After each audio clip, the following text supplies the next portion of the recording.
falar de economia. A inflação oficial do país fechou 2017 em 2,95%. É a primeira vez que o IPCA fica abaixo do piso da meta.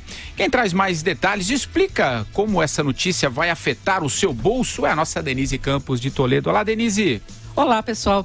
A inflação oficial, o IPCA, ficou mesmo abaixo do piso da meta de 3%. A variação no ano passado foi de 2,95%. Agora, o Banco Central divulgando uma carta, como recomenda aí a legislação, para explicar o porquê dessa inflação tão baixa. Vai ter uma coletiva de Ilan Gorifay, presidente do BC. Agora, foi basicamente por causa de alimentação, que teve uma deflação inédita no ano passado, super safra agrícola.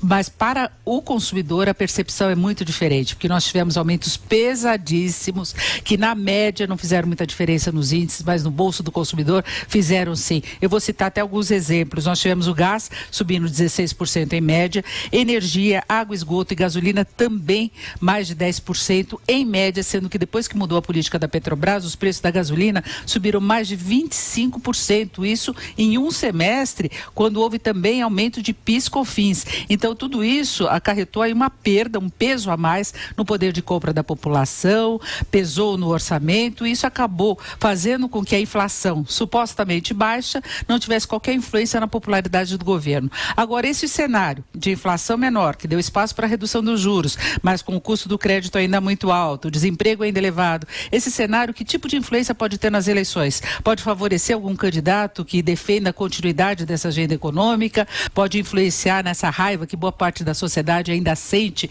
em relação aos políticos e que também pode influenciar a decisão lá na hora do voto? Começo com você, Madu. O que você acha?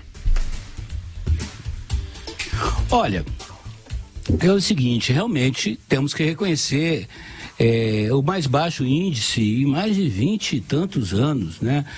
Uma inflação baixa sempre a inflação alta, ela faz a forma mais perversa de distribuição de renda. É o Robin Hood ao contrário, né? Ela tira dos pobres para dar aos ricos. Então é evidente que uma inflação baixa ajuda em muito, né? Principalmente os assalariados e tal, as classes menos favorecidas.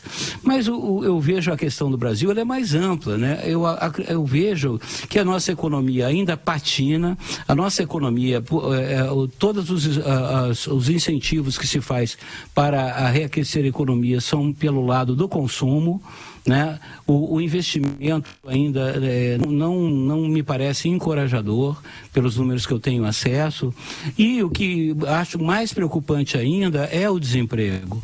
O nosso desemprego é elevadíssimo, e o desemprego, eu acho, em termos de população, é a coisa mais triste que tem, pessoal. Você tirar do pai, da mãe, de um pai de família, de uma mãe de família, de um cidadão, de um jovem, a capacidade, o direito mínimo, né, que é de ganhar a vida. Probleminha na comunicação. Trabalho. Probleminha na comunicação do Madu. Vai lá, Andreasa, você. Eu acho que eu fico vendo muita tentativa de encontrar problema num fato que é positivo para a economia: inflação baixa. Significa, apesar de alguns produtos, a gasolina inclusive ter aumentado, no final das contas é o salário do trabalhador sendo menos comido, tendo mais valor. E isso somado, em grande parte, uma grande medida, que foi a liberação do FGTS dos inativos, impulsionando o consumo. Quer dizer, a possibilidade, a capacidade de consumo do brasileiro aumentou. Os números do Natal estão aí, né? No mercado editorial, o ano foi melhor, dezembro foi bom. São números para serem comemorados, né? Não dá para ficar encontrando problema onde não há. É bom, a economia está melhorando. Tem que melhorar muito ainda, mas vai melhorar. Pera. Eu acho que é uma deflação, crescimento pequeno da inflação abaixo do piso, mas que ainda não é sentido. Engraçado isso, no dia a dia das pessoas. Eu acho que a gente vai perceber isso com os nossos ouvintes. Ninguém comenta, putz, fui hoje no mercado, acredita que eu gastei R$100 a menos e com o que eu economizei consegui pôr um tanque a mais de gasolina no meu carro, levar meu filho para passear. Não está fazendo essa diferença no dia a dia das pessoas. É uma inflação baixa que decorre do fato de que o consumo estava estrangulado, os investimentos investimentos estavam estrangulados, o emprego caiu. Então é uma inflação baixa vindo de um período de recessão enorme. Vamos ver como isso vai se comportar no ano eleitoral e diante já da melhora no consumo. Ou seja, vai começar a ter uma pequena inflação em itens que voltaram a ser mais consumidos. Então, eu acho que para isso se tornar algo duradouro e perceptível na vida das pessoas, tem que ser acompanhado de coisas mais de fundo. Não dá só para ficar nessa gangorra, juros, inflação, sem que o governo invista em reformas de fundo. E é por isso, não por outra razão, que a gente tem defendido com tanta ênfase aqui a reforma da Previdência, porque precisa se economizar nos gastos para que o governo tenha uma folga para investir e aí gerar emprego e aí fazer a economia girar de uma outra maneira, né?